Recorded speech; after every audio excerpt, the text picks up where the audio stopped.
अस्सलाम वालेकुम, मैं मेरा होम किचन गार्डनिंग से। तो आज किचन गार्डनिंग के अंदर बैंगन के पौधों को ट्रांसप्लांट करेंगे। ट्रांसप्लांट करने के लिए हमारे पास कौन से साइज़ का फ्लावर पॉट या टोकरी या इस तरह की कौन सी जगह होनी चाहिए, और इसके अलावा कौन सी फर्टिलाइज़र ऐड करेंगे और कितने दिनों बाद ऐड करना पड़ती है, और पानी के मतलब बताएंगे, वो आज इस वीडियो के अंदर मैं आपको बताऊँगा। और आज अप्रैल की 10 तारीख है, तो 10 तारीख को हम पौधे ट्रांसप्लांट करने लगे बैंगन के। बैंगन के पौधों को अभी भी आप बीजों से लगा सकते हैं, अभी लगा लें। अगर आपने अभी तक बीजों से नहीं लगाए, आप इस तरह करें कि किसी भी नर्सरी में चले जाएं, वहाँ से आपको बैंगन के पौधों की पनीरी मिल जाएगी।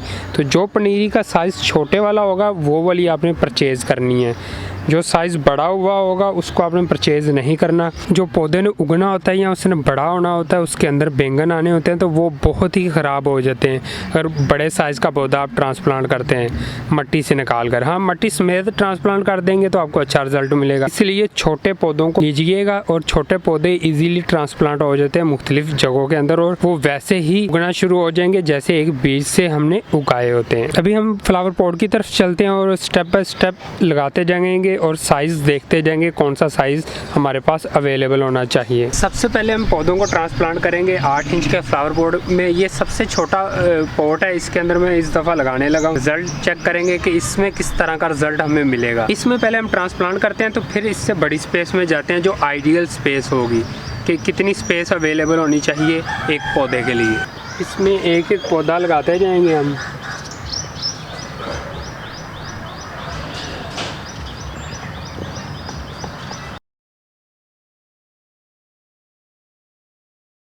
जब आपने पौधों को ट्रांसप्लांट कर देना है तो फ़ौरन आपने पानी का इस्तेमाल करना है,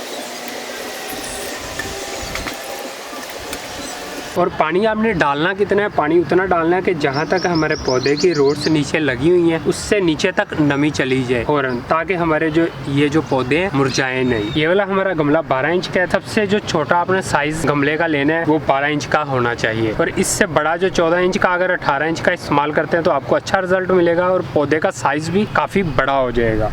इसमें भी हम एक ही पौधा लगाएंगे।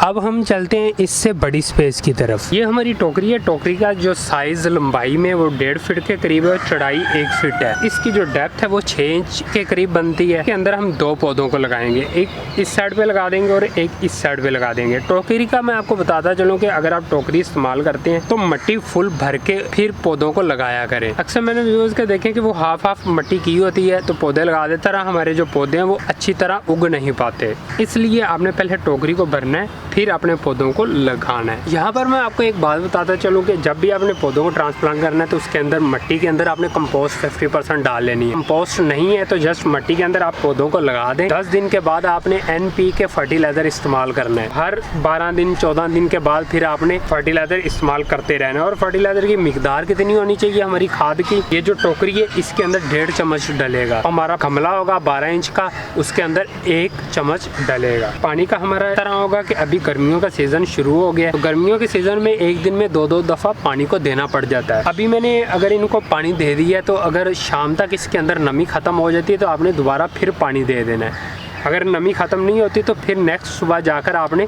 पानी दे देना है। चाहे उसमें हल्की हल्की नमी भी आपको सुबह के टाइम दिखाई दे तो फिर भी आपने पानी इस्तेमाल करना है, इसलिए क्योंकि आगे उसने पूरा दिन उसे धूप लगेगी मट्टी को और पौधों को। हम मिलते हैं नेक्स्ट वीडियो के साथ, नेक्स्ट इन्फॉर्मेशन के साथ। तब तक के लिए अल्लाह हाफिज़, बाय बाय।